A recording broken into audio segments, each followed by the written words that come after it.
यदा यदा हि धर्मस्य ग्लानिर्भवति भारत अभ्युत्थानम् अधर्मस्य तदात्मानं सृजाम्यहम् परित्राणाय साधूनां विनाशाय च दुष्कृतां धर्म संस्थापनार्थाय संभवामि युगे युगे।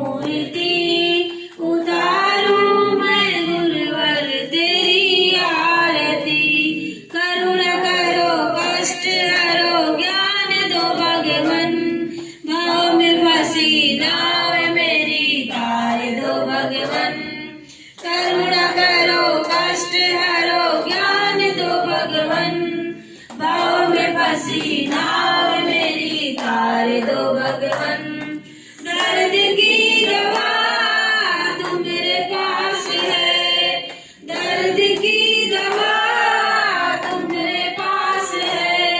जिंदगी दया की है भीख मांगती, मन में बसा कर तेरी मूर्ति उतारूं मैं गुरुवर तेरी आरती।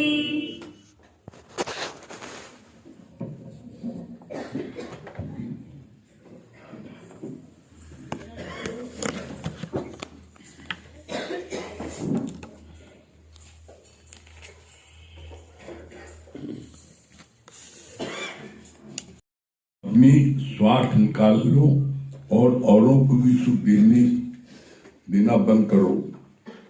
उनके स्वार्थों की पूर्ति मत करो, फिर देखो कौन तुमसे मुंह करता है। घर की नारी बहुत लागी, सदा रहत संग लागी। जब ये हंस तजे ये काया, प्रेत प्रेत कर भागी।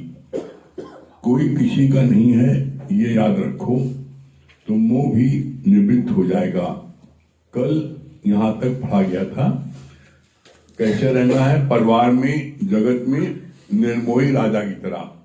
जैसे निर्मोही राजा था वैसे हम सबको रहना है परिवार में। इसके आगे आज क्या बोलने भगवान?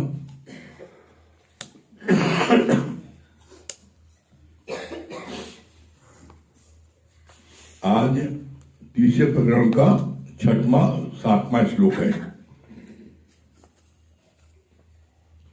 परम अद्वैत को आश्रय किया हुआ और मोक्ष के लिए भी उद्यत हुआ पुरुष काम के बस होकर क्रीड़ा के अभ्यास से व्याकुल होता है, यही आश्चर्य है। भोला बाबा का श्लोक। अक्षय सुधा के पान में जिस संत का मन लीन हो, क्यों काम बस सो वो विकल कैसे भला फिर दीन हो। उत्पन्न हुए ज्ञान के शत्रु काम को धारण करके निर्मल होता हुआ और अंतकाल को आश्रय करता हुआ पुरुष कामना की इच्छा करता है, ये आश्चर्य है काम बैरी ज्ञान का, बलवान के बल को हारे। नर धीर ऐसा जान के क्यों भोग की इच्छा करे। जो आज है कल न रहे, प्रतिक्षण में क्षीण हो। ऐसे विनश्वर भोग में कैसे भला फिर दीन हो।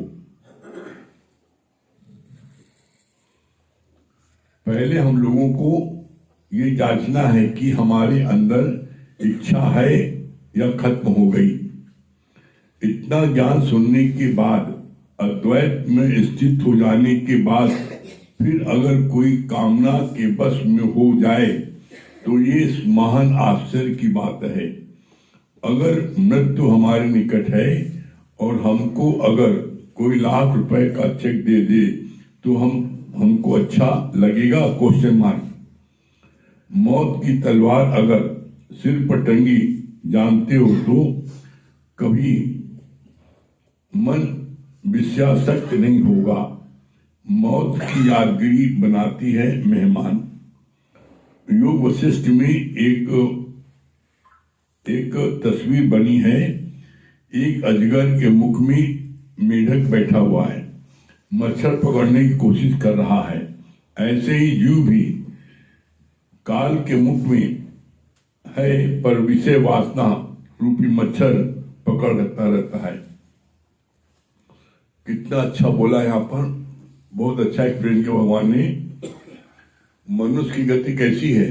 बोला जैसे अजगर के मुख में मेढक है, अजगर को एक सांस निकल जाएगा, उसके मुख में है, उसके प्राणों का कब अंत हो जाए नहीं पता, एक पल में, लेकिन उसके बावजूद वो मच्छर लपक लपक के पकड़ रहा है।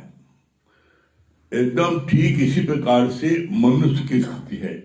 मनुष्य जो है, प्राणी जो है, वो विषय भोग में काल कब किस पल आ जाए, श्वासों का क्या भरोसा, रुक जाए कब कहां पर।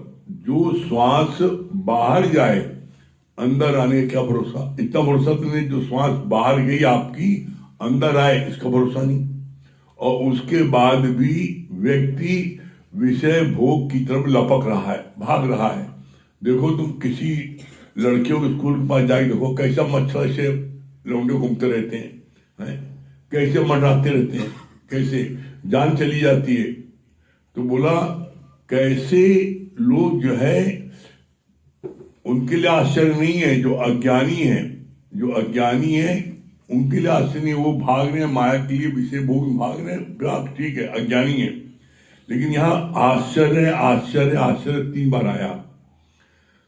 जो गीता ज्ञान सुन रहे हैं, ब्रह्म ज्ञान सुन रहे हैं, अद्वैत के साथ ज्ञान सुन रहे हैं, उसके बावजूद भी अगर इतना ज्ञान सुनने के बाद भी अगर कोई विषय भोग की तरफ भागे तो बोला आश्चर्य है। सुनते हो अद्वैत का ज्ञान और भाग रहे विषय भोग की तरफ, तो इसका मतलब क्या, तुमने अभी उसको ज्ञान को समझा नहीं।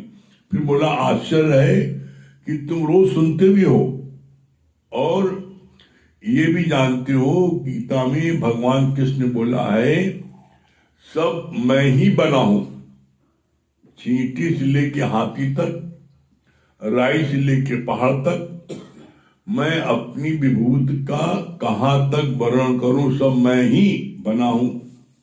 और क्लियर किया, कब क्लियर किया? जब ये लाइन आई, सबना जिया का एको दाता, सो मैं विसर न जाऊं।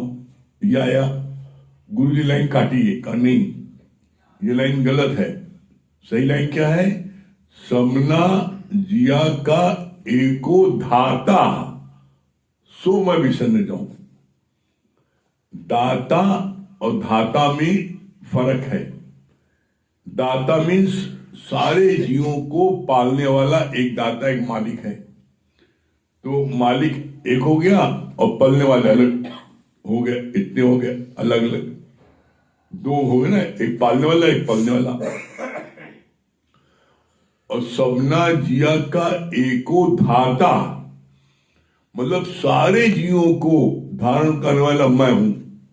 अब दूसरा कोई बचा नहीं। बस इसी में समझ में फेर है, जिसकी वजह से व्यक्ति भागता है वासना की तरफ। जब ये मन में विचार होगा कि सबना जिया का एको दाता, सारे जीवों को, मतलब अलग अलग जितने जीव हैं उनको खिलाने वाला, पालने वाला, पोसने वाला एक है परमात्मा। यहाँ भगवान का नहीं, सबना जिया का एको धाता, मतलब सारे जीवों को धारण करने वाला मैं हूं।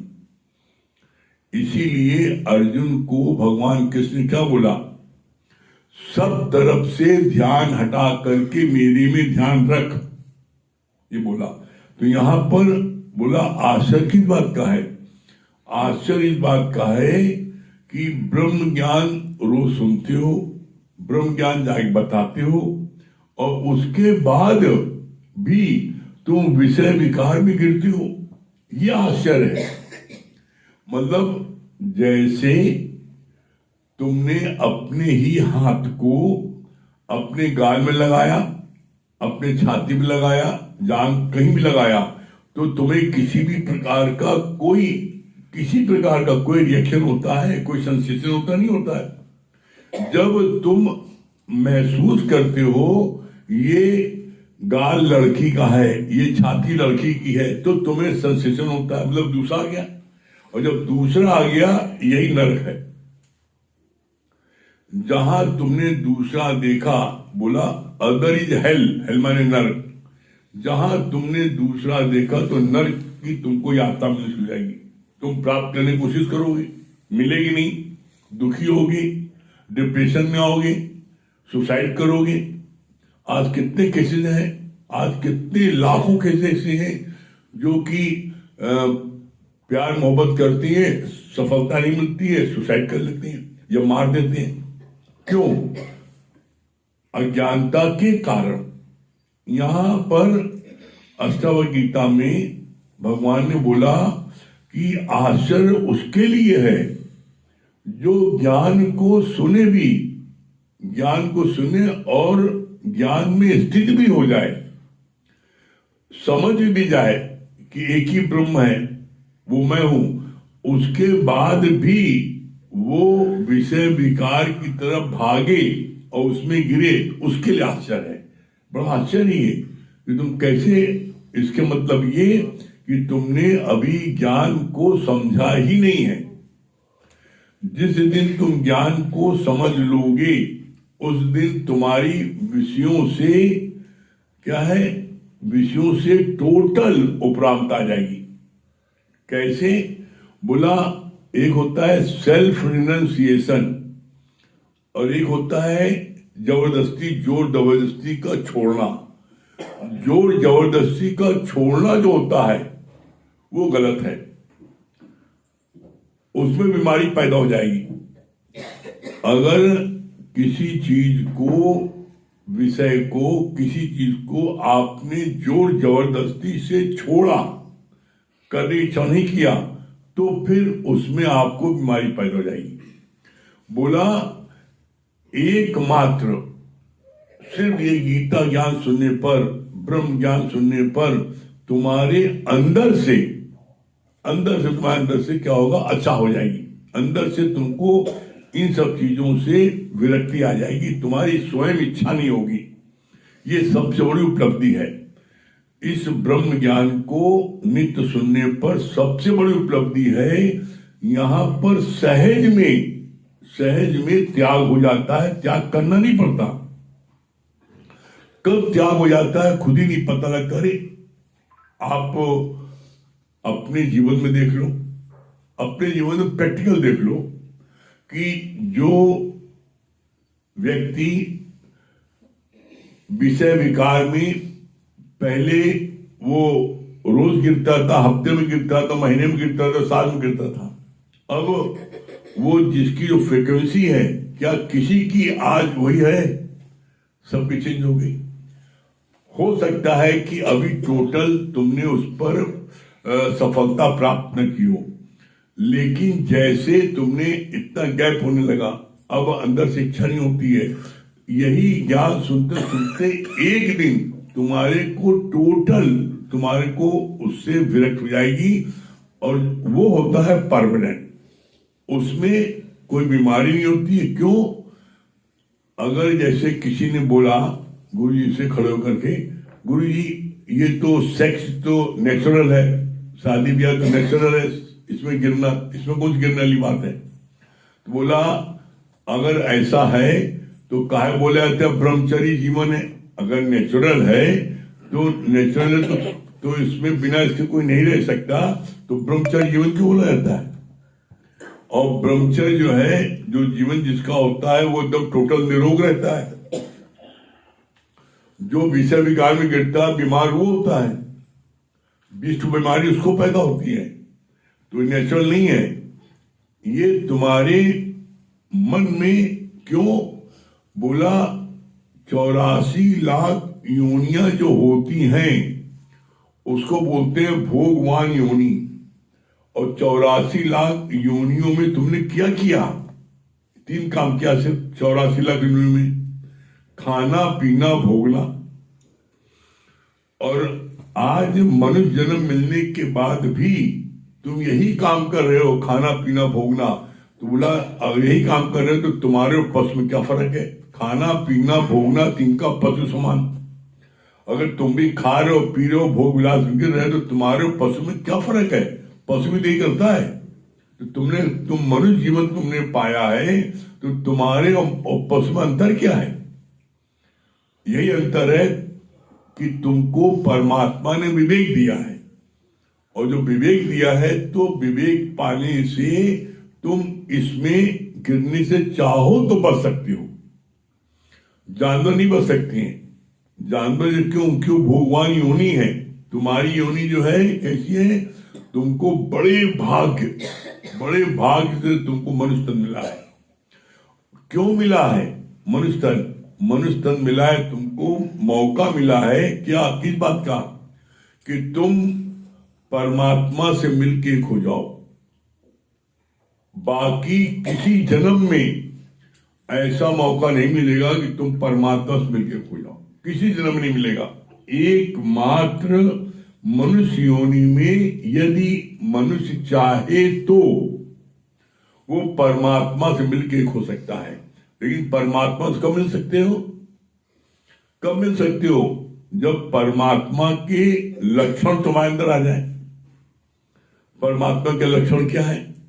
जैसे गेहूं को गेहूं मिला दो तो नहीं पता लगेगा, अगर गेहूं में चावल मिलाओ पकड़ में आ जाएगा, निकालने का काल। लेकिन गेहूं को गेहूं मिला दो नहीं मिल सकता, चीनी में चीनी मिला दो नहीं मिल सकता। तो बोला इसी तरीके से जब परमात्मा के जो गुण हैं वो गुण तुम्हारे अंदर जाएंगे तो तुम परमात्मा में जाओगे। अब परमात्मा गुण क्या है? 5 गुण हैं, मुदिता, करुणा, क्षमा, आर्जू, संतोष। देखो तुम हर समय तुम्हारा प्रसन्न चेहरा है मुदिता। मतलब जैसे भगवान कृष्ण का हर समय प्रसन्नचित रहता था, वैसे तुम्हारा चेहरा क्या प्रसन्नचित रहता है हमेशा, हर परिस्थिति में, चाहे मान मिले चाहे अपमान मिले, चेहरा तुम्हारा प्रसन्नचित है। चाहे लाभ हो चाहे हानि हो, चाहे जीवन हो चाहे मरण हो, चाहे यश हो चाहे अपयश हो, सब में सम हो। देखो चेक करो। तो पहला है मुदिता, दूसरा है करुणा। आज भी किसी ने पूछा करुणा और दया में क्या फर्क है? करुणा होता है अपना आप जान के किसी के लिए कुछ करना, और दया होती है जब अपने से हम दीनहीन कमजोर बेचारा जानते तब हम दया करते हैं, दूसरा देखते तब दया करते हैं। करुणा मैंने अपने आप करुणा कैसे? जैसे तुमने अगर अपने को तुमने दूध पिलाया 1 गिलास, तो तुमने तुम्हारे साथ में जो बैठा है, जो भी बैठा है, उसको दूध पिलाया कि तुमने दूध पिया उसको चाय पिलाया? बेचारा बड़ा गरीब है, चाय पिला दे। करुणा होता है जो दर्द तुमको किसी चीज के लिए हो रहा है वही दर्द उसके लिए है। जब तुम्हारे को जैसे भूख लगी है और तुम 2 साथी हो, एक गरीब एक रईस, अब भूख लगी है तो तुमने जो है जब तुमको भूख लगी तो तुमने पट से अपना बादाम निकाला और जो इच्छा हो पैसा खर्च के खा लिया। जो तुम्हारे साथ में है उसके पास पैसा नहीं है, वो गरीब है, तो क्या तुमने उसको भी खिलाया जो तुमने खाया उसको खिलाया? कि खाना खाते समय चुपचाप जैसे कुकुर होता है एक किनारे दबा जाता है खाना खाने के लिए, कोई उसको देखे तो खवाता है दौड़ती। तो बोला अगर तुम्हारी वही हरकत है, चुपके से खा रहे हो तो तुम भी कुकुर की तरह हो, और तुम मिल बांट के खा रहे हो तो भगवान का लक्षण है। तो बोला करुणा ये है जो तुम अपने करो वो सामने वाले करो। करुणा, मुदिता, करुणा, क्षमा। कितना भी वो अपराध कर दे, तुम्हारा अपमान कर दे, नुकसान कर दे, जैसे घर में नौकर होते हैं, कभी कोई चीज टूट गई, कोई नुकसान हो गया तो उनको आप मारने लगते हो, गाली बकने लगते हो, पीटते हो, उनको अपशब्द बोलते हो, पैसा काट लेते हो। वही चीज तुमसे टूटती तो अपने को मारते तुम है? तुमने मेरा टी शर्ट खराब कर दिया, तुमने मेरी ये चीज खराब कर दी, इतनी महंगी मैंने विदेश से मंगाई थी, तुमसे भी टूट सकती थी, और उसने जान नहीं टूट गया, ठीक है। तो कैसे भी कोई गलती करे उसको क्षमा कर सकते हो। करुणा, मुदिता, क्षमा। आरजू मन क्या होता है? अंदर बाहर एक रस। ये नहीं अंदर से भरी है खुराफात और बाहर से बड़े पंडित बने तिलक लगा करके। जैसे किसी से तुम्हारी दुश्मनी है और वो तुम्हारे पास घर आ गया किसी काम से अपने, और तुमने देखा बाहर से आया तो देखते मान तुम्हारे अंदर में हलचल हुई, आज कहा हुआ है हरामखोर, कुछ जरूर कोई खास बात है। लेकिन जब नीचे उतरे उसको रिसीव कर, अरे भैया तुम्हें याद करता है, ये दो रंगा नहीं भाई। हाँ ठीक है, आप आए हो, बताओ क्या बात है, क्या कारण है। मतलब जो तुम्हारे अंदर वही बाहर हो, दो मुखी बात नहीं, सामने किसी सामने कुछ पीठ पीछे कुछ, ऐसा नहीं। आर्यु एक, जैसे बोला 4 प्रकार के इंसान होते हैं। एक होते हैं बड़े कर्कश होते हैं, जो कि जिससे मैंने वही करते हैं, सुपारी तरह, दांत से तोड़ दो दांत टूट जाए, सुपारी टूटे, अंदर बाहर दोनों कठोर। दूसरे होते हैं कैसे, जो बाहर से बड़े कठोर होते हैं, अंदर से बड़े मुलायम होते हैं, नारियल की तरह, मारो सिर फोड़ दे, इतना जोर बोलते हैं, लेकिन अंदर से बड़े सॉफ्ट, बड़े उदारचीत, बड़े हेल्पिंग नेचर के। एक ऐसे होते हैं। और एक होते हैं बड़े ढोंगी, ऊपर देखो तिलक लगाए रहेंगे, लेकिन जैसे मौका गड़ासा मारते गर्दन में, कौन है, बेर की तरह। बेर जैसे ऊपर बड़ी मुलायम है और अंदर से गुठली है। अगर आदमी सोचा बड़ा मुलायम का दांत से दबाए, दांत टूट जाएगा, दर्द लग जाएगी, बेर की तरह। और चौथे होते हैं किशमिश की तरह। तो किशमिश की तरह बनो, बच्चा बूढ़ा जवान सब खाएं, सब खा सकते हैं, किशमिश की तरह मुलायम, अंदर से मुलायम, बाहर से मुलायम। वैसी जो है एक रस होना चाहिए। ये आरजू, मुदिता, करुणा, क्षमा, आरजू, संतोष। जो परमात्मा ने खुले आकाश में रह रहे, वहां परमात्मा क्या बढ़िया खुले आकाश में जीवन है, इतना शरीर स्वस्थ है, शुक्राना मानो परमात्मा का।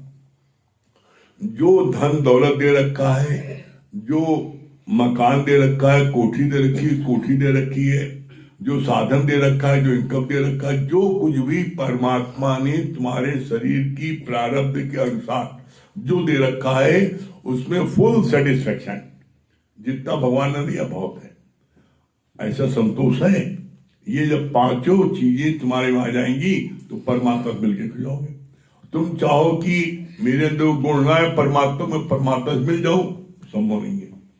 तो इसलिए ये पांचों गुण हमारे अंदर कहां से आ सकता है, जब आप नित्य गीता ज्ञान सुनोगे। बिना नित्य गीता ज्ञान सुने ये पांचों क्वालिटी परमात्मा की किसी कीमत पर नहीं आ सकती। चाहे तो दुनिया के सारे सत्कर्म कर लो, पूजा पाठ, जप तप, दान पुण्य, तीर्थ, गंगा स्नान, यमुना स्नान, ब्राह्मण खिलाना, दक्षिणा देना, कुछ कर लो, कुछ जितना जब करोगे, जितना ही सब करोगे तो मालूम क्या होगा। तीर्थ तप और दान कर मन में धरे गुमान, नानक निष्फल जात है जो कुंचल स्नान।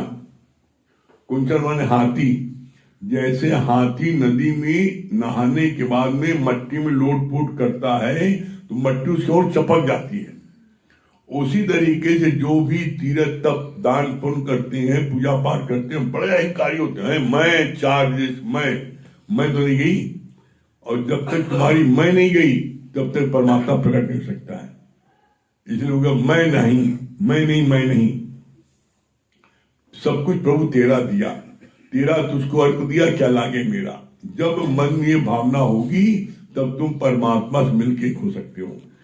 फिर कितना अच्छा बोला है, आश्चर्य किस बात का यहां पर है, बोला ज्ञान के शत्रु काम को धारण करके, ये ज्ञान का शत्रु कौन है? सबसे बड़ा शत्रु है काम। ज्ञान में मन उसी के नहीं लगेगा जिसका ध्यान काम में होगा। जिसका ध्यान विषय वासना में होगा उसका ज्ञान में मन लगेगा ही नहीं। इसीलिए एक लाइन आती है, जहां काम है वहां राम नहीं, और जहां राम है वहां काम नहीं। इसका बड़ा सुंदर प्रमाण दिया गुरु जी ने। जब रावण जो है सीता जी को बहुत पसंद कर रहा था, बहुत ललायत था कैसे सीता मिल जाए, तो उसी की पत्नी, रावण की पत्नी मंदोदरी ने कहा, इतना दुखी था तो उसकी वजह से वो बड़ी दुखी होगी कि क्या बात है, क्या हम सीता चाहते हैं। तो उसने उपाय बताया, कहा जब तुम इतना चाहते हो सीता को, तुम तो बड़े कलाकार हो, तो तुम तो चाहे जिसका भेष बना लो, तो अगर तुम्हें इच्छा ही पाने की इतनी है तो तुम राम का भेष बना लो, और राम का भेष बना लोगे तो सीता अपना लेगी। कि यही तो गड़बड़ है, हम जब राम का भेष बनाते हैं तो हमारे काम ही खत्म हो जाती है। कि हम जब राम का भेष बनाते हैं तो मेरे अंदर से कामना ही समाप्त हो जाती है। इसलिए बोला कि जहां राम है वहां काम नहीं, और जहां काम है वहां राम नहीं। सबसे बड़ा बैरी इस राह पर ये काम है। जिसकी भावना, जिसका मन काम में पड़ा होगा, उसका मन ज्ञान में कभी नहीं लग सकता। ज्ञान में मन लगे और काम में तो बोला असंभव है।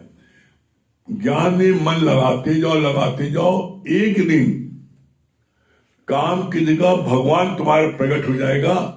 बस इसको करते रहो। बोला करत करत अभ्यास के जन्मों तो सुजान। एक दिन कब भगवान प्रकट हो जाएगा, कब तुम फील करोगे आई एम दैट, ये तुम्हें खुद ताजुब होगा, ये कैसे हो गया। लेकिन उसके लिए कैसे, बड़ा सुंदर गुरु ने इसका उदाहरण बताया। बोला तुम दो लोहे रगड़ो, सिर्फ दो लोहे रगड़ते रहो, चिंगारी निकलने लगेगी। दो ईंटा रगड़ो, जब तक चिंगारी निकलने लगेगी। दो लकड़ी, जो यज्ञ के लिए जो लकड़ी इस्तेमाल होती है अग्नि, तो वो लकड़ी को माचिस जलाते नहीं है, वो दो लकड़ियों को रगड़ा जाता है, वो बोलते हैं शुद्ध अग्नि। दो लकड़ियों को खूब देर रगड़ते हैं तो उसी में चिंगारी पैदा होती है, वो होती है शुद्ध अग्नि।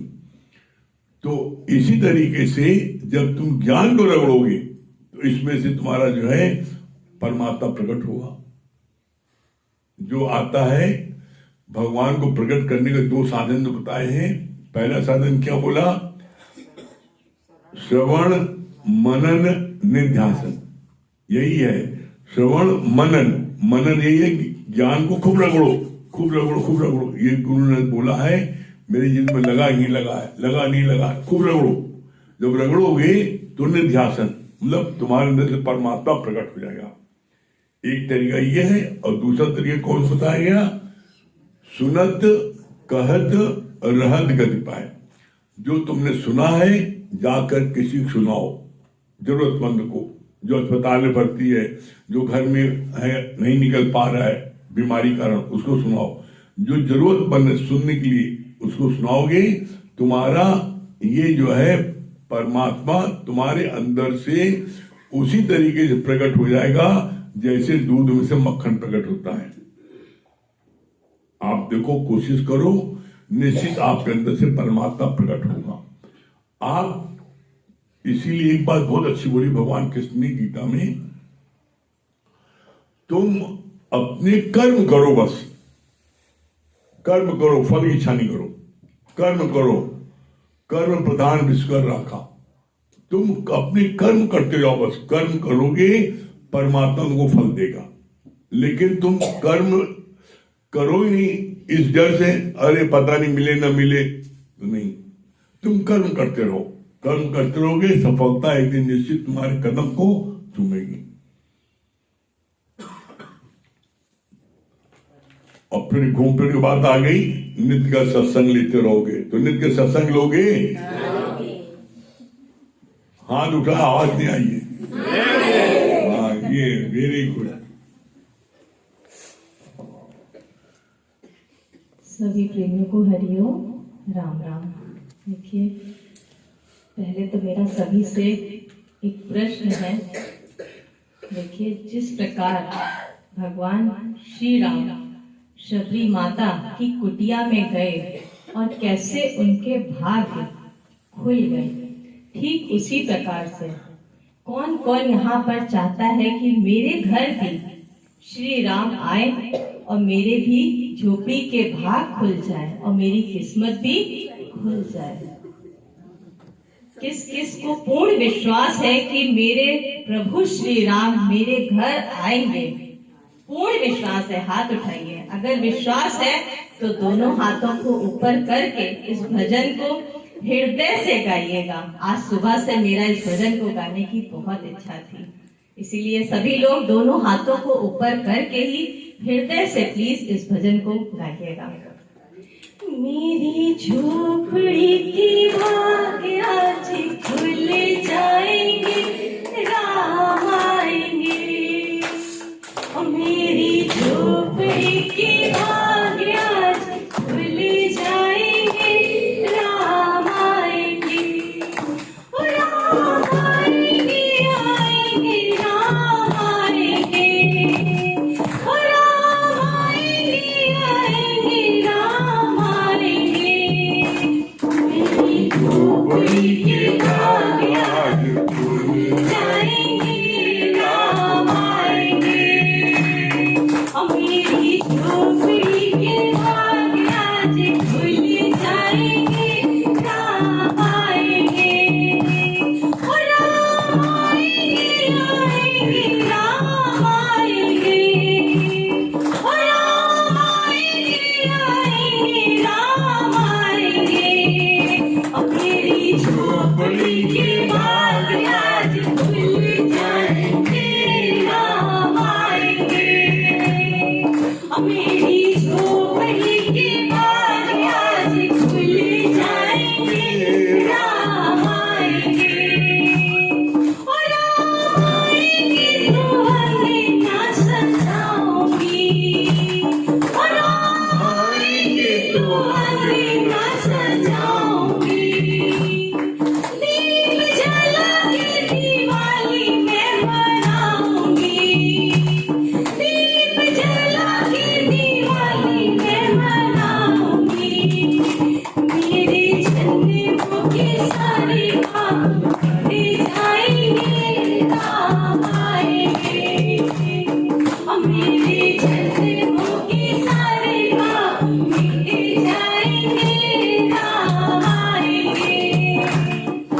मीठे मीठे बैर प्रभु को खिलाऊंगी, मीठे मीठे बैर प्रभु को खिलाऊंगी।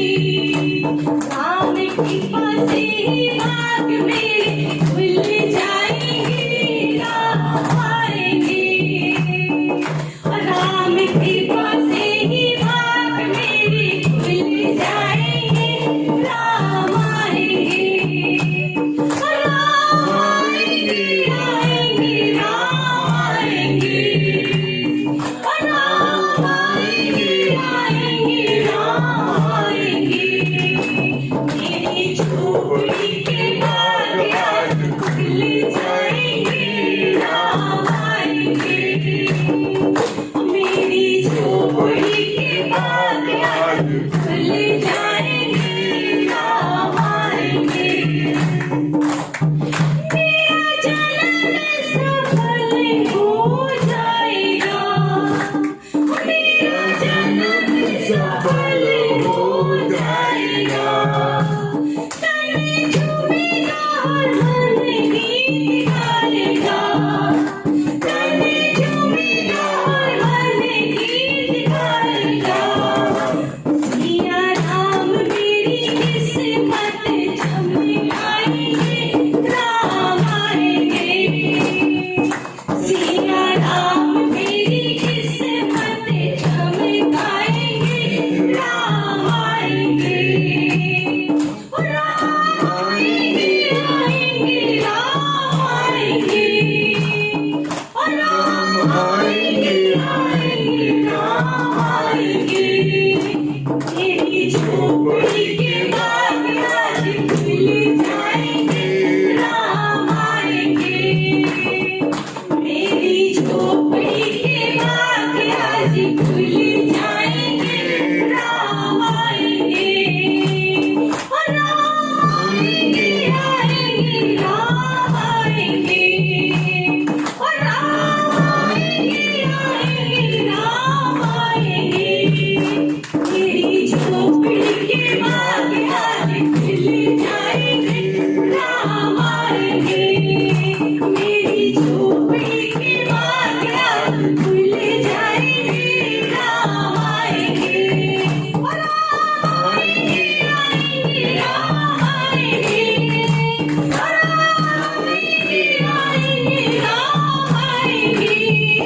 मेरी झोपड़ी के बाग आज खुल जाएंगे, राम आएंगे।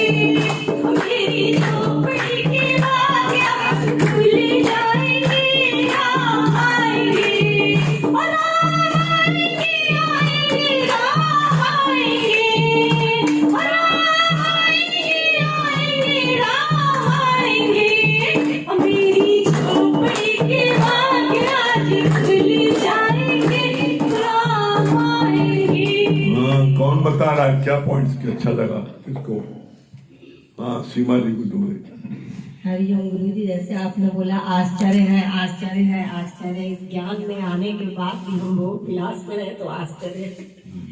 और दूसरी बात ये है कि मनुष्य का तन हमें किस लिए मिला है, ये हम जाने। हाँ, और कौन बता रहा है?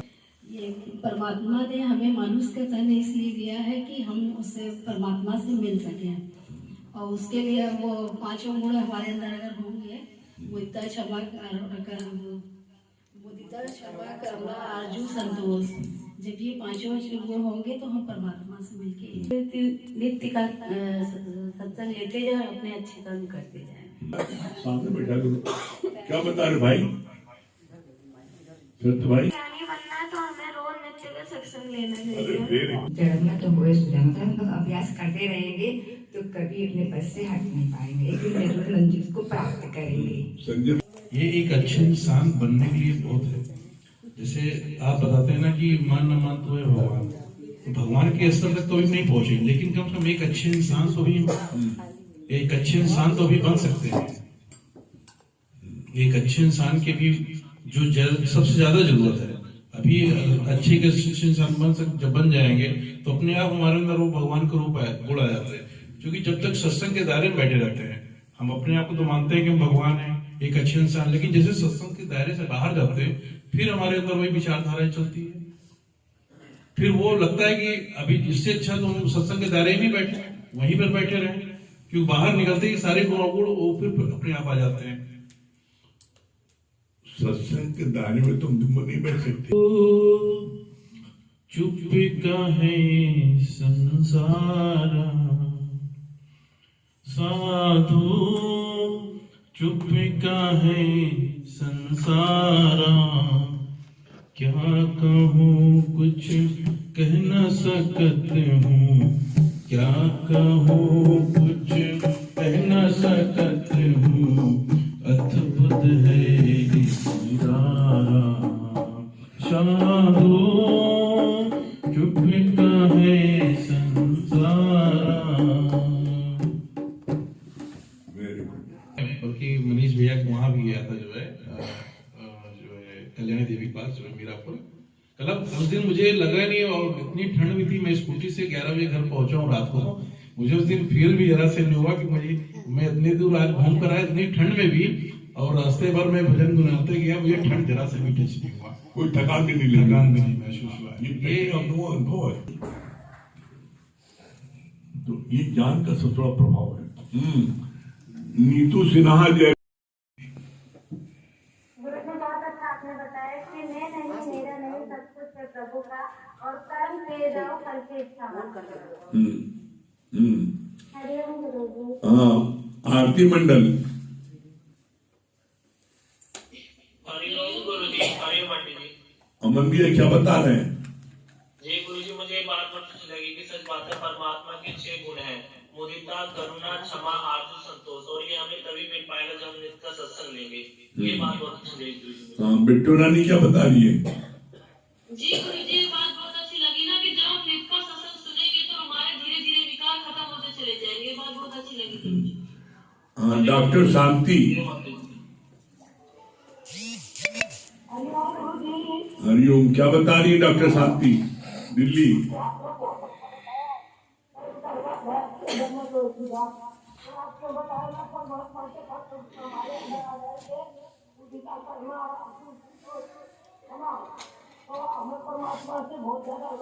राजेंद्र भैया, दुर्गेश भैया।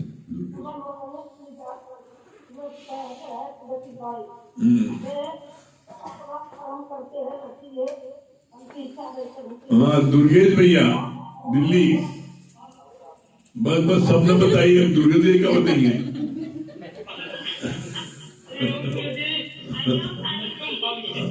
हमने कहा सब डॉक्टर शादी तो बता देती है, उनका कुछ दुर्गेश भैया ही छोड़ दो बताने के लिए। हाँ, क्या बता रहे हैं दुर्गेश भैया?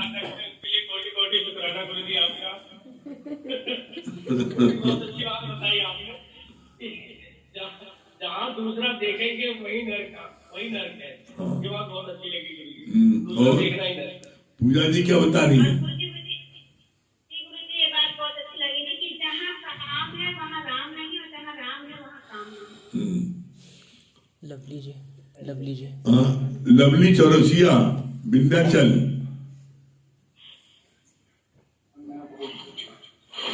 हरिओम गुरु जी। हाँ, हरिओम, क्या बोलिए? जी गुरु जी, बहुत अच्छा लगा कि जैसे आपने बताया ना कि जो करुणा, मुदिता, क्षमा, जब ये बहुत अच्छा लगा। और ये अच्छा लगा कि किसी चीज के लिए तगड़ नहीं करना चाहिए, जो सहज में हो जाए वही करना चाहिए। सेल्फ रियलाइजेशन जो भी हो, क्या सहज में होगा, तगड़ किसी चीज के लिए नहीं करना चाहिए। चलिए ओम को जाप कर ले। हरिओम।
कवि प्रेमो हरिओम राम राम।